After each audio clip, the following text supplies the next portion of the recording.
الحمد للہ وحدہ والصلاة والسلام علی من لا نبی بعدہ۔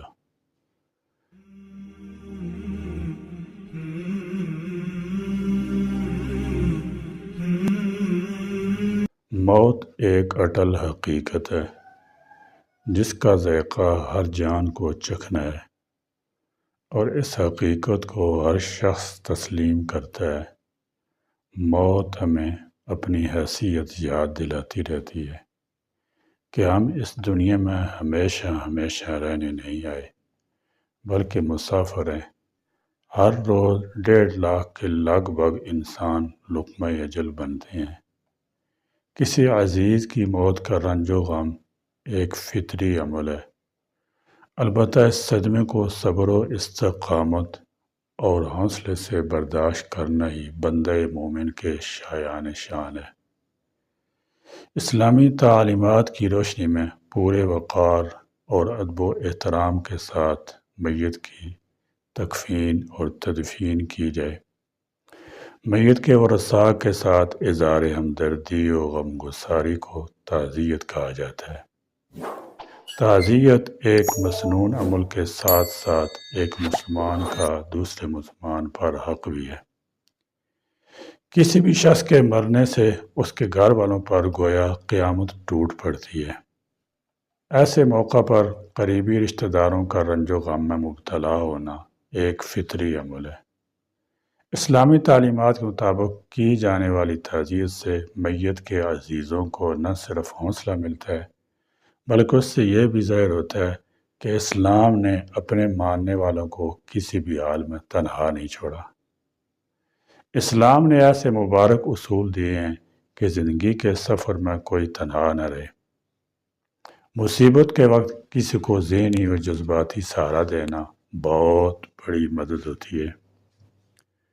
رسول اللہ صلی اللہ تعالی علیہ وسلم نے فرمایا، جو اپنے مسلمان بھائی کی مصیبت میں اس سے اظہار ہمدردی کرتا ہے، اللہ تعالی جل شانہ روز قیامت اسے قابل رشک پوشاک پہنائیں گے۔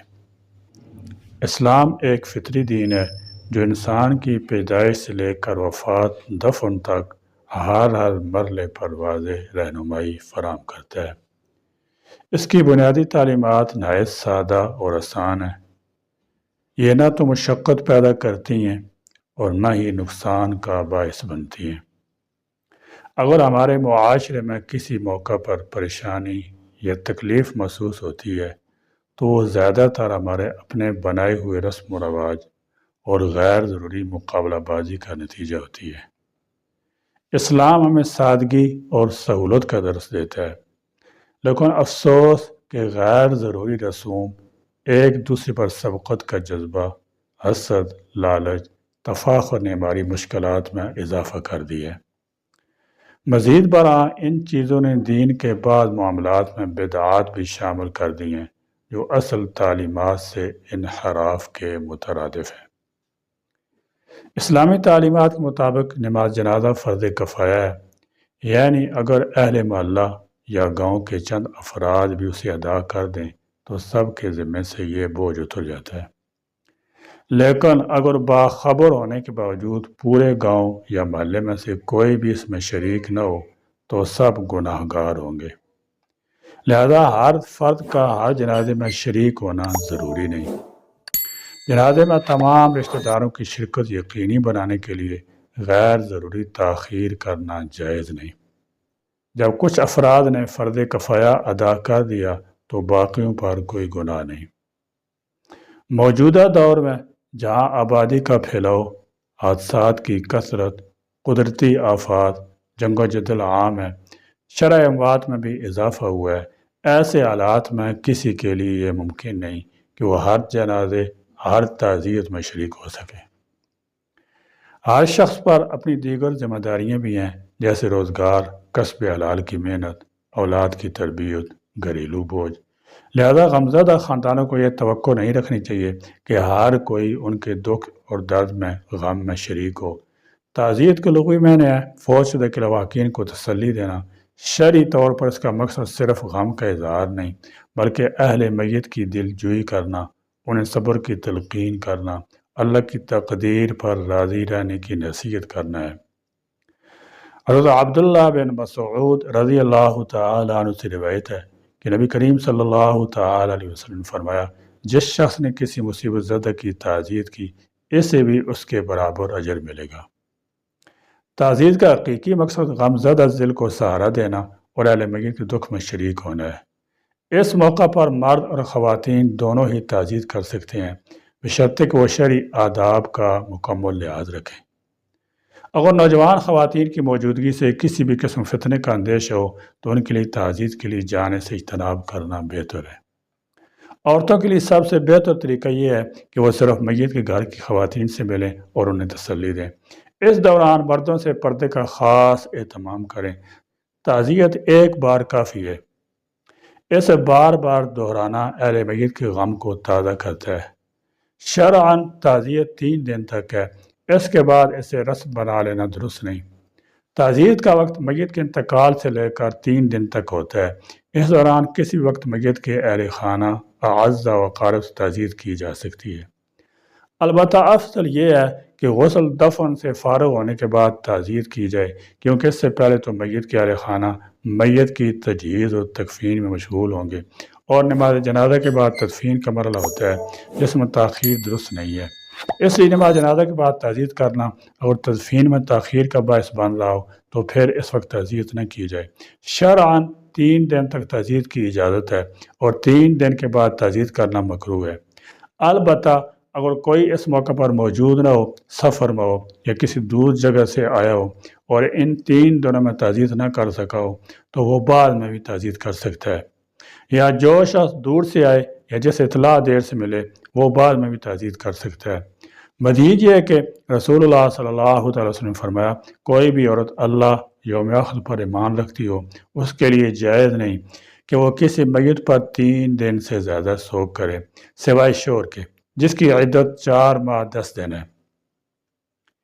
تعزیت کے موقع پر سب سے بہتر یہ ہے کہ آنے والا شخص صرف سلام پر اکتفا کرے۔ بار بار مصافحہ اور ہر ایک سے الگ الگ ملاقات اہل میت اور حاضرین مجلس کے لیے مشقت اور تھکن کا باعث بنتی ہے۔ اگر ایک ساتھ کئی افراد داخل ہوں تو ایک ہی شخص کے تعزیت کلمات سب کے لیے کافی ہیں۔ ایسے موقع پر بار بار ہاتھ اٹھا کر دعا کرنے اور طویل تقریروں کی بھی ضرورت نہیں۔ اور کوئی عالم دین کی مختصر گفتگو کرنا چاہے تو وہ 2-3 منٹ سے زیادہ نہ ہو، جس میں رنجیدہ دلوں کی تسلی، صبر کی تلقین، اہل ایمان کے لیے جنت کی خوشخبری ہو۔ رسول اللہ صلی اللہ تعالی علیہ وسلم فرمایا، لوگوں کو خوشخبری دو، نفرت نہ دلاؤ، آسانی پیدا کرو اور مشکل نہ ڈالو۔ اہل محلہ اور رشتہ داروں کو چاہیے کہ میت گھر والوں کے لیے پہلے دن کا کھانا وہ تیار کریں تاکہ اہل خانہ پر بوجھ نہ پڑے۔ نبی کریم صلی اللہ تعالی وسلم نے فرمایا، جعفر کے گھر والوں کے لیے کھانا پکاؤ کیونکہ آج ان پر ایسا غم آیا ہے جس نے انہیں مشغول کر دیا ہے۔ بعض علاقوں میں میت کے 30 دن سوئم یا آخری دعا کے نام پر مجمع لگایا جاتا ہے۔ اس موقع پر اہل خانہ کو کرسیاں لگانے، پارکنگ، چائے پانی کے انتظام جیسے تکلفات کرنے پڑتے ہیں جو ان کے غم کو مزید بڑھا دیتے ہیں۔ یہ رسم قرآن و سنت سے ثابت نہیں بلکہ بدعت ہے۔ رسول اللہ صلی اللہ تعالی وسلم نے فرمایا، جس نے ہمارے دین میں کوئی ایسا نیا کام نکالا جو اس کا حصہ نہیں، وہ مردود ہے۔ اسلام کی اصل تعلیم یہی ہے کہ دکھ کی گھڑی میں سادگی، سہولت کو اپنایا جائے، نہ کہ غیر ضروری رسومات کو۔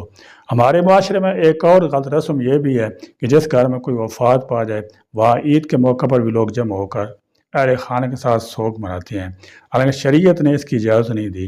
اسلام میں وفات کے بعد صرف 3 دن تک سوگ ہے، اس کے بعد زندگی اور عبادات ایسے معمول جاری رہنی چاہیے۔